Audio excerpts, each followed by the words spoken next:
Hello and welcome to the DrivingMaul show. Hi, I'm Paul. I'll be your host this evening. I'm a host every evening, also pretty much.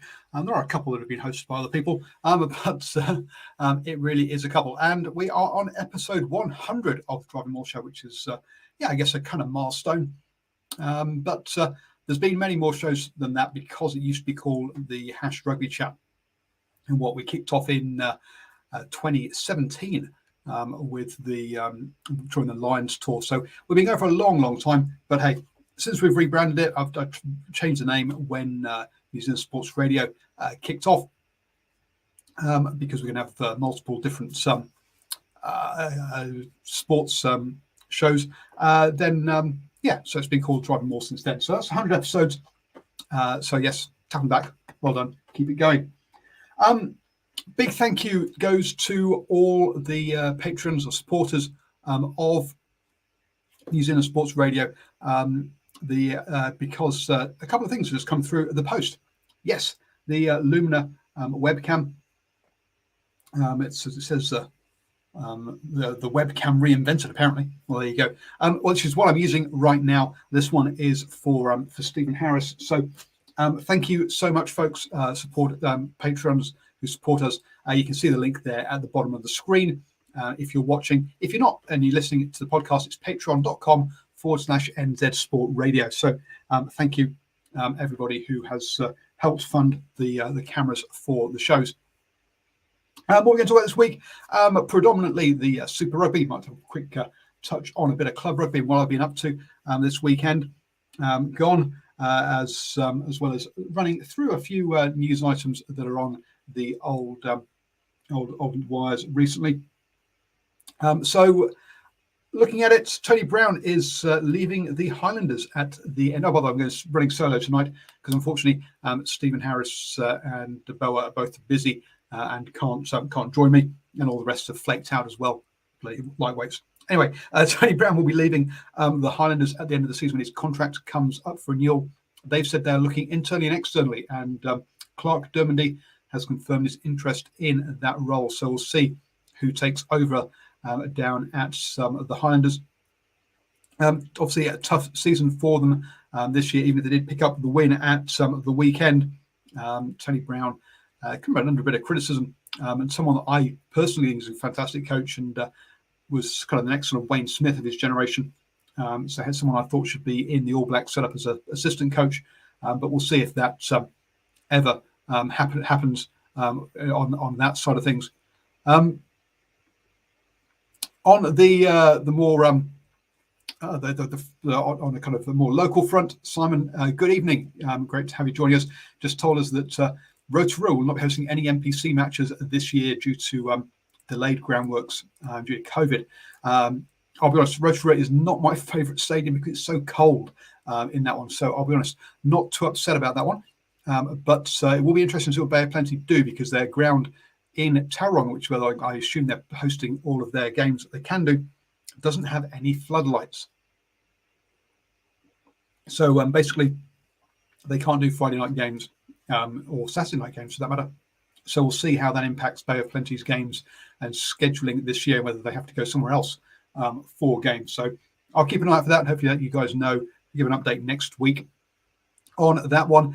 Bay of Plenty is one of the NPC provinces that and Farrer Palmer Cup provinces that I cover, along with Waikato, counties Manukau, Auckland, North Harbour, and Northland. So your money also, or support also helps Bay Petrels get around those games as well. So obviously a shame for Simon, who lives in Rotorua.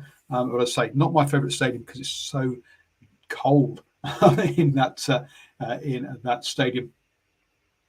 In other news, then, the Fiji and Australia have had a women's test match. The first test match for the Wallaroos in 956 days, and with the Rugby World Cup coming up, boy oh boy, do they need some game time. They beat Fiji 36-19 in this one. Remember, Fijiana beat the Waratahs in Super W. So a decent or a good challenge for them to kick things off. They got Japan before they head into the Pacific Fours with New Zealand, Canada and the USA that are being held here in New Zealand. Hopefully I'll be getting along to those games. I need to apply for my media access to those games in Tauranga, Auckland and Whangarei on that one. And then someone also points out some news around the Black Lions from Georgia, who have won the European Super Cup. So congratulations to them, beating a team from Portugal, 17-15. And there's also been other European action going on as the quarterfinals of the main European competitions have been taking place, with one of them even ending in a draw after extra time, meaning that it was a penalty goal shootout between the two sides. Toulouse and Aragon Blancas, the other team was now. I'll be honest, not been following the European competitions too closely this year, but those are reaching the pointy end. I did have a friend get in touch via via Twitter on the old DMs. The DMs on Twitter at DrivingMaul are open if you want to get in touch. Asking me why were the Chiefs being so inconsistent this year. And we've been talking about that, about the level of Super Rugby this year, how it might not be at the or especially during the early rounds, not at the standards we've seen from previous years. And a lot of that comes down to, well, the number of players that are being used. There's an article in Stuff saying that the Hurricanes have used 50 players this year, including 9 hookers. Moana have had 50 players in. I think they've played 48 or something like that. Was the their fault for that one. So it is it is a lot of players that have been used, well beyond the 37, 38 that you have that they're allowed to have in an actual squad, who are fully contracted players. So players coming in who haven't done pre-season, haven't been around the squad, so hence there's going to be less not as joined up and play, and yeah, they are going to look and be less consistent. Sorry for those listening on the podcast, having a drink of beer there during my during my chats. The other point is also around the age of these players. Super Rugby squads are very young with very little experience. If we take the Chiefs squad, for example, we're like, oh, look, they've got 3 All Blacks locks. They do. In Brady Retallick, who's 30, just 30, Va'ai, and also Josh Lord, Topu Va'ai, that is. But of the other 4 locks that are in there, along with Brady Retallick, the oldest one is 23. Very little experience at all. And if you look through their squad now, I've not clicked on every single one to check all the ages, but I believe they've only got 4 players who are 30 or over. In Angus Ta'avo, Brady Retallick, Sam Kane, and Brad Webber. And currently, Brady Retallick and Brad Webber are injured. So it's a very, very young squad as well. You compare that to someone like Leinster, for example. And again, I've not gone through all this to find out all the 30-year-olds, but you've got players like Johnny Sexton, players like Dave Kearney, who are still around, and a lot more players who are over 30 and have that experience. So when you do lose a couple of players, and have also been playing together for a long time, you're going to have that more consistency. You're not going to have the same problems that these Super Rugby teams have, which are they're very young. They're going to be inconsistent as the players learn about how to put out consistent performances themselves, never mind as a team. About Topu Va'ai, it's an All Black, but he's only had like 2 seasons of Super Rugby under his belt. So being a full-time professional. So these players have got a lot to, you're going to get inconsistent performances from them, because so many players do obviously now go overseas from New Zealand at a younger age. It's not just the guys who are in their 30s. You've got players who are in the mid-20s who are going. Hopefully got the mute in time for that cough there. And so, yeah, the experience in these squads is very young. Now, there are some players who come back and do come back into the squad. Evans down there in the Highlands, for example, Hickey, who's playing for the Crusaders. But on the whole, it's young players coming through, and part of that talent. So I've forgotten the word is now. Thing that churns through these players, but it doesn't mean that they are very young, and there isn't necessarily the same. I said there isn't the same level of experience within these squads, and for the younger players to learn from as well. So, as Simon says, the Super Rugby could turn into basically a development competition for the richer leagues around the world. The Viva Premiership, the top 14, also the top league in Australia, maybe even in Japan, and maybe even Major League Rugby in the States as well. So, what I hope to do is to go through the Super Rugby squads and actually sort of figure out their ages of those squads, and you can see how young they really are. Anyway, let's get on to the weekend's games then. And we kicked off on Friday night with the Blues versus the Rebels. As you already probably know, this one finished 71-28, an absolute display of rugby from the Blues. And that's after going down 14-0 in the first 6 minutes. Obviously, a line-out mess-up and then an interception gave those 2 tries to the Rebels. So it wasn't like the Rebels had constructed those tries. Sure, they'd have to be applying the pressure to get those mistakes, but still, they came from the Blues' mistakes, and the Blues tidied things up from there. Within 14 minutes, it was 14-all. I remember tweeting out during this game, "Wow, it's gone boring. We've not had a try for 6 minutes," and this was packed with scores, particularly in that first half. And so the Blues ran away with it from there. You can really see it in just their ability to run with the ball. The average meters per carried for the Blues is nearly 6 meters, where it's just 3 or under 3 for the Rebels. So twice as much per carry you get in meters by the Blues, and they carried it more as well. So even though in that second half the Rebels had 60% territory and 52% of the possession, still they weren't doing as much with it as the Blues were.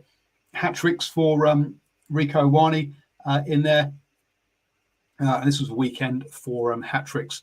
When we look at the Crusaders and the Hurricanes also putting up big scores, but the biggest one of the weekend was by the Blues in that 71-28 there. So, look, the Rebels are improving, but when they're up against one of the top teams in this competition, which are basically your Blues, your Crusaders, Hurricanes, and Blues, Crusaders, Brumbies, and Chiefs, they were never going to be in this competitive in this one.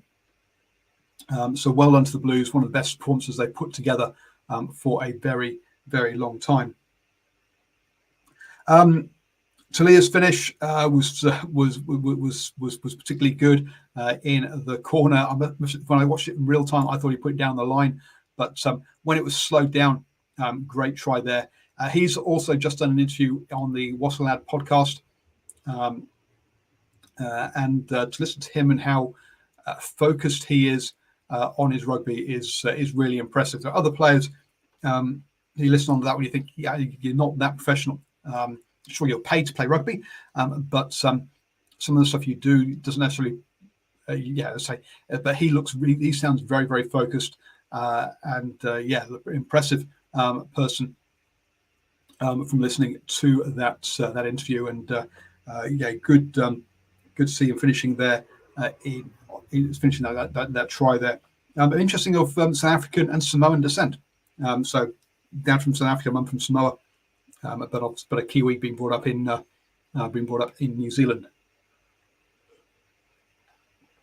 The Blues now, I've got that wrong. It's the Crusaders who are now heading over to the Brumbies. It's not the Blues. The Blues go to Canberra in 2 weekends' time, don't they? This coming weekend they host the Reds, who, let's be honest, coming off the back of that loss to the Highlanders, 19-27. They're in a bit of trouble right now. Now, clearly missing Topu, the prop, who's a fantastic player, but he's out for the rest of the season. Missing James O'Connor as well, They're missing key personnel. Again, a young side, missing key personnel, in trouble. But this was one that really got away from them. A yellow card, or 2 yellow cards for the Highlanders, both of which could have been reds, to be honest with you. The referee really looking to find reasons to downgrade them. Was it shoulder to shoulder, and then was it shoulder and then shoulder to head with the contact? But anyway, there's no arms in it. So that could have been the first one could easily have been a red. Second one, the tip tackle. The only reason that guy doesn't land on his head is because he puts his arms out and saves himself. So 2 times there where he could very easily have gone red instead. Reds quickly took advantage of that and got themselves 5-0 up, but didn't really take full advantage of having those 2 men down, 2 men up in this one. They pulled out a 12-0 lead. Emmanuel Jensen got the Highlanders back into this, and it was 12-10 at half time. So I think the Highlanders have been very happy with that, just trading 2 points with those 2 yellow cards. And then in the second half, whilst the Reds scored first, the Highlanders came back to win it 19-27. So some real bit of magic by Fakatava to put Gregory in. Lovely inside pass there. Some magic hands.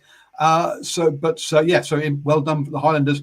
Not one that I expected, to be honest, even with the Reds missing those players. But I think the Reds are going to struggle for the rest of the season, which basically leaves the Brumbies as the only contender for them in this one.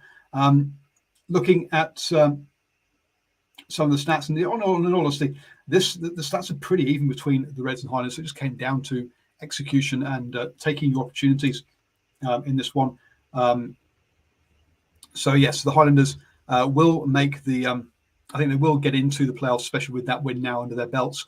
They've got the easier kind of run in from now on. They got the Western Force at home, followed by the Waratahs at home, and then away to the Rebels. So 3 games that they could very definitely win to finish things off. They've played the hardest of the Australian sides, and as they have the perfect run in to keep themselves in the playoffs. Possibly probably traveling in the quarterfinals, so away from home, but at least they'll be there.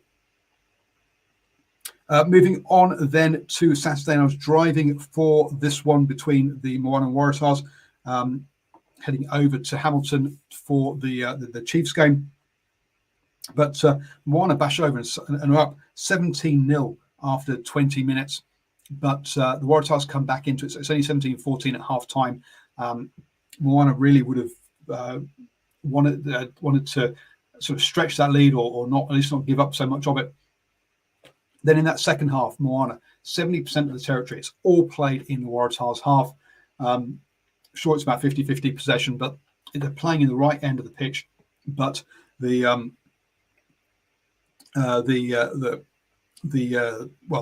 tip tackle, again, another yellow that could have been red by Whanganuku, and then he couldn't get over to score the try. And whilst he was off the yellow card, the Waratahs scored 2 tries on the wings, and that basically wins the game for the Waratahs, 20-26. Again, that yes, Moana that got away on them. Basically, this was one that they definitely were in it and definitely could have got the win. 14 turnovers to 9 doesn't really help them. Didn't help themselves, but it really was those 2 tries during the yellow card where the Waratahs won this one with only 30% of the territory in that second half. Clearly, when they got into the Moana's half, they got the points and got the job done quickly. So well done to the Waratahs, the most surprising team this season, and with no wins last year, definitely picking up the most improved team in the end of season awards, you've got to say. After that, we had obviously the Chiefs versus the Brumbies, and I've realised I've not uploaded the 2 videos that I'm going to play you because obviously I was there for this one where the Brumbies put on a fantastic show of how to score, basically how to manage a game, use scoreboard pressure to your advantage, and you really sort of and really control a game. So let's hear from the Brumbies from the post-match interviews. He says, trying to bring it up. Yeah, and that's around the bounce against Kiwi sides. How satisfying was that one against a very good Chiefs team at home? Yeah, you said it. A very good side. A lot of respect for them, and just pleased. It was a tough. We played last Sunday against the Hurricanes.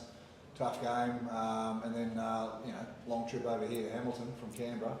Anyone who's done it will tell you that it's a difficult trip, but just pleased with how we focused on our recovery, nailed our detail, and went out there and executed our plan really well. What was the key to putting this game away? Because they never certainly went away in this one. So what was the key to burying them in that second half?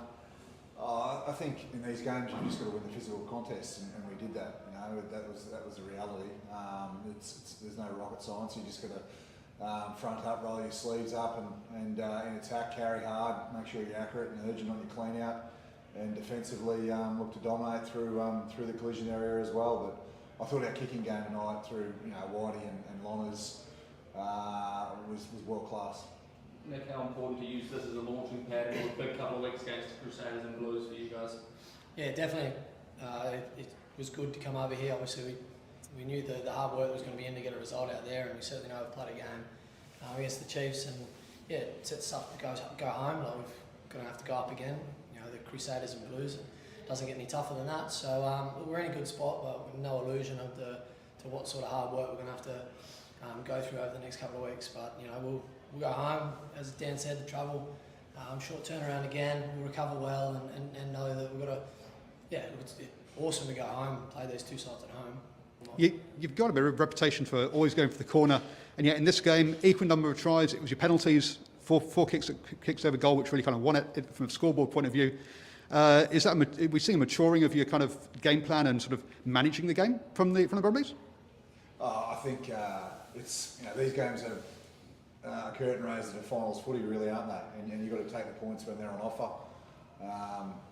If it's round one or two, you probably kick to the corner and back on what we scored a maul try tonight through Falau, but the reality is you've got to put scoreboard pressure on, and once we skipped out to 17, it was always going to be pretty difficult from there in that last 10 minutes. But I was really pleased with the decisions that we made and the maturity that we had within our decision making around when to take the corner and when to go for points. Congrats on the win, and see you at Mount Smart in a couple of weeks. Yeah, brilliant. Thank you. Cheers. So I hope to be at Mount Smart for the Moana Pacifica versus Brumbies game there. But you see my question there for them around that. Yeah, they do have the reputation for kicking to the corner, and we've seen it in the past that they just don't do that. If you want to watch the whole of the post-match interviews, then they're available over on patreon.com/NZ Sport Radio. You can watch them or listen to them as a podcast as well for supporters. I've also included in there, so I did also ask them. Asked Dan McKellar there about his some words on Pete Samu as it was his 50th cap for the Brumbies. I also had a chat with him as well, and with Pete Samu about 50 caps and what it meant to him. That's all available, I say, over there on patreon.com/NZ Sport Radio.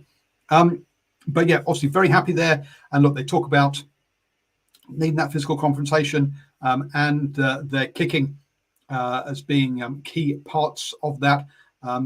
So let's hear the other side of the story, which comes from, just sharing the wrong piece there, which comes obviously from Clayton McMillan and also Sam Kane on their thoughts of it. And again, this is an edited bit of their interview. The whole thing is available over on New Zealand Sport Radio. Assessment of that 80 minutes, why do you think you weren't quite able to get over the line tonight? Good Brumbies side who sort of strangled us with their kicking game. At times we dealt with it pretty well, but it was just so relentless and accurate. It's probably the best box kicking display I've seen for a long time. There's just so much snow on it. When you catch it, there's somebody on you straight away under pressure at that breakdown. You just don't get any ability to play off that. They were more accurate for larger portions of the game. Otherwise, I thought it was a fairly even contest. We had our moments.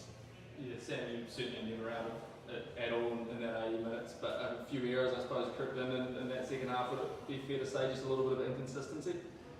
Yeah, I think in this kind of, like pretty much any footy, but like we're really seeing, if you look back where tries come from, where the source of the ball comes from, often it's from one team's errors, and we had too many sort of forcing offloads. There was a really greasy pill out there tonight. We forced a little bit too much. Some passing wasn't accurate, and because of the pressure they were putting us under from the kicking game, when we tried to play a little bit too much rugby inside our own half, they were able to either force those errors or win a penalty, and it was pretty. We used the word clinical. I was pretty clinical from them. I was pretty proud of the way that we, like, you know, rugby is just about like winning the next moment. You're never out of it as long as you just focus on what you can control next. And we felt there's a real lift in the team after Peter Gus scored off the back of that line out, and we were starting to find bends, and they were just sort of hanging in there. But then again, they were able to win a penalty from our ball and get down and score a penalty off that. Yeah, they just managed to keep the scoreboard ticking over, and they were good. So yeah, you can see something about there, keeping the scoreboard ticking over, which I think was that game management, the right choice, the right time to take the 3 points rather than go for the corner. And really mature game management by that Brumbies team. So I think they're going very, very well. Pardon me. I mean, the Chiefs did look good at times in the second half where they kept ball in hand. Unfortunately, far too many passes hit the grass. 16 turnovers turned out by the Chiefs in this one to only 7 by the Brumbies. That was the key stat that jumped out at me, and the thing that I saw about all those passes hitting the grass. The reviewer says in the live chat on YouTube that's the most points the Brumbies have scored in New Zealand since 2002. So yes, the Brumbies team is the real deal. They're heading in the right direction. Obviously, 2 massive games coming up in the next 2 weeks against the Crusaders, then against the Blues. The Crusaders on their 4th game on the road. So yeah, a bit of a tough schedule for the Crusaders. Obviously, we're in Western Australia up against the Force, and we'll talk about that one later. But yeah, a cracking performance by, I'll actually talk about that next, by the Brumbies. Really, anyone who doubted that from just the Australian games, well, boy, oh boy, we know they're definitely in it now. So yeah, the Brumbies really proving us how good they are, and they're not just that line out maul, kick to the corner team that we've seen before. But in that second half, only 29% of the territory, and yet they scored 2 tries and knocked over a couple of penalties as well, which is the same as the Chiefs did. They only scored 2 tries in that second half, but didn't knock over any penalties. And you can see just how well they have done on that in that half, how well they managed the game. Moving on then to the Force versus the Crusaders. This one was 15-53. Look, the Force, I guess, were competitive for the first 40 odd minutes, weren't they? 18-8 at half time. Pull it back to 15-18 just after half time, so within 3 points. But then, boy, oh boy, did it blow out after that. Hat tricks in the first half for Leicester Fainuku, and in the second half for Will Jordan. So that's 3 hat tricks now for the weekend. And again, the Crusaders, what they scored 5 tries in that second half with only 38% territory. Clearly, they were whenever they got into the Forces territory, they finished things off. You don't need lots of territory, lots of time, ball in hand, if you score off a couple of phases. It's only if you have to go through 16, 17 phases that you have to have that territory and possession to get the points. So, yeah, the Force had more possession, more territory in this game, but just didn't do anywhere nearly as much with it. Again, I talked about meters per carry for the Blues game. In this one, the Force nearly 300 meters, carrying 114 runs. The Crusaders nearly 550, so about 150 meters more carrying, with 105 runs, 10 less runs. Again, shows you that they were much more effective. The Crusaders also pass the ball less as well. So it's not necessarily attacking free-flowing rugby does not necessarily mean more passes. It's about putting players into space, which the Crusaders clearly managed to do very, very well. No cards in this one. Way! Well done, guys. Both teams managed to actually maintain their discipline. Brilliant. So good to see that happening this weekend.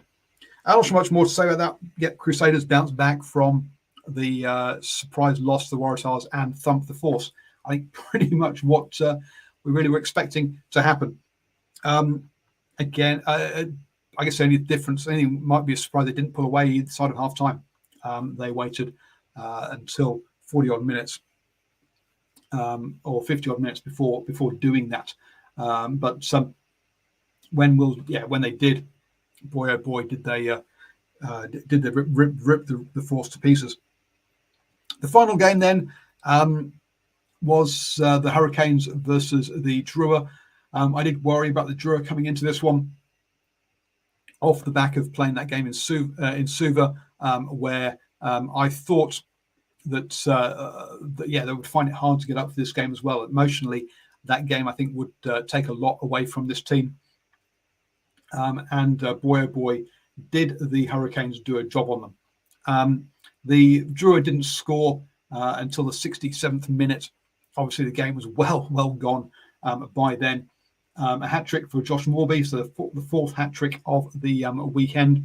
I thought hat tricks are supposed to be rare to come by, but there you go.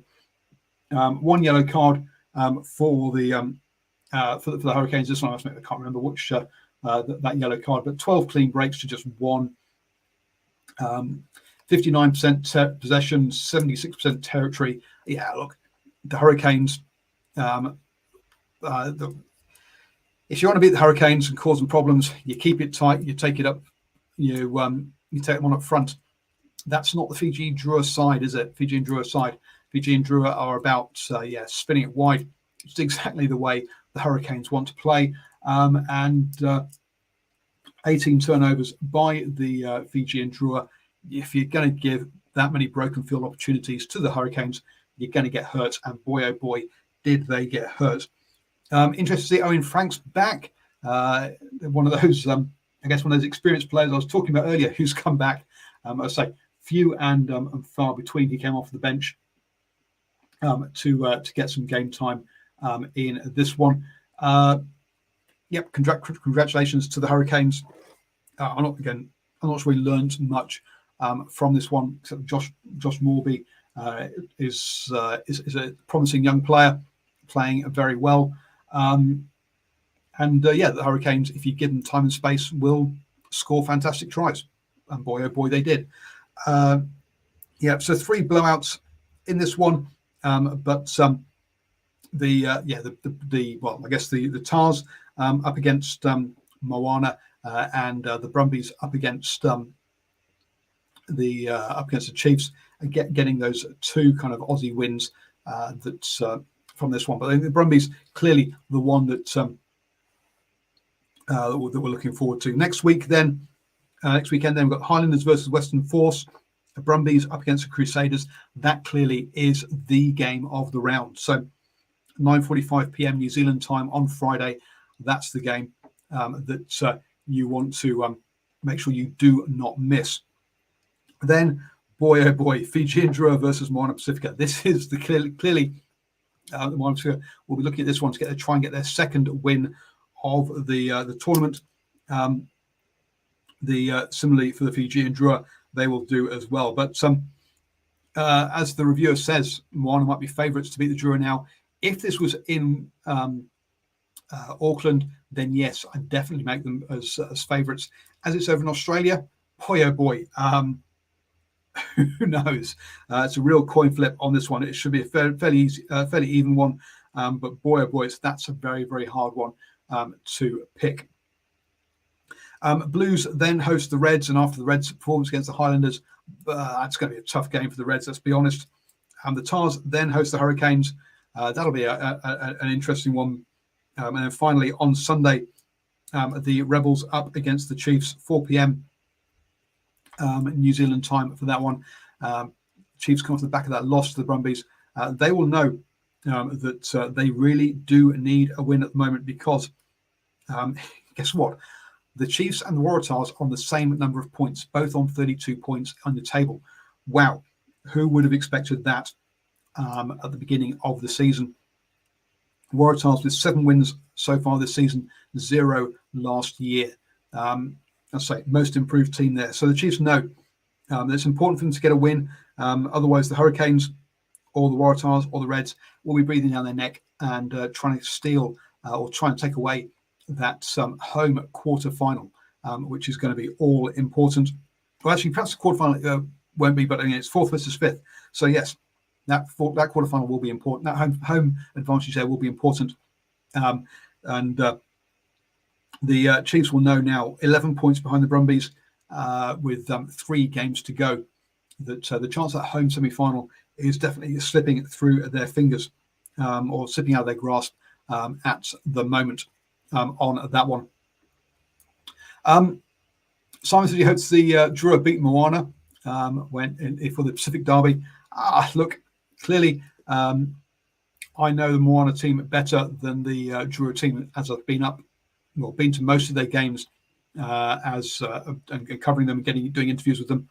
Obviously, I will go the other way, but we'll see how that one actually pans out. And don't forget to check out I'll be putting my predictions for the next round in the patreon.com/NZ Sport Radio, and also letting you know how I'm going up against the TAB with my picks. Now, it was a bit of an interesting round from a stats point of view. I've been tracking 2 stats in particular this season, that being the number of scrums in a game, and also the number of turnovers in a game. Now, the reason behind that was, my theory was that as teams play more, we should see the number of scrums come down as the rustiness, the connectivity between players, etc., should improve. I thought turnovers would do the same sort of thing as well. So having a look at that, then what we can see with an average of 12 scrums per game in this last round, that was the lowest, equal with round 9 there. So a good round for a lack of knock-ons, and looking on that side of things. Over on the number of turnovers, only just under 24 there. So the lowest number of turnovers in a weekend. Some of the numbers jump out. I mean, the Brumbies only got only conceded 7 turnovers, whereas the Drua there conceded 18 turnovers to the Hurricanes. Again, on the scrum side of things, maybe a handling thing. The Drua only got 4 scrums. The Highlanders only got 4 scrums. So good handling by the Reds and the Hurricanes there. 10 for the Waratahs, 10 for the Crusaders.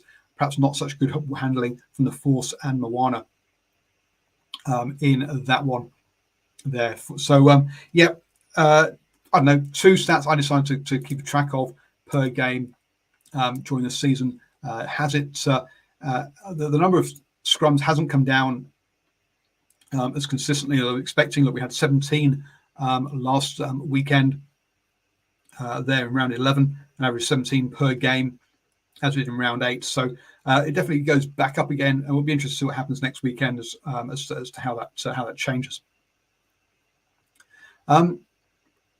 In the live chat, Simon says, Moana Pacific are not a real Pacific Island team. It's a New Zealand-owned team going and taking New Zealand taxpayers' dollars for Department of Foreign Affairs.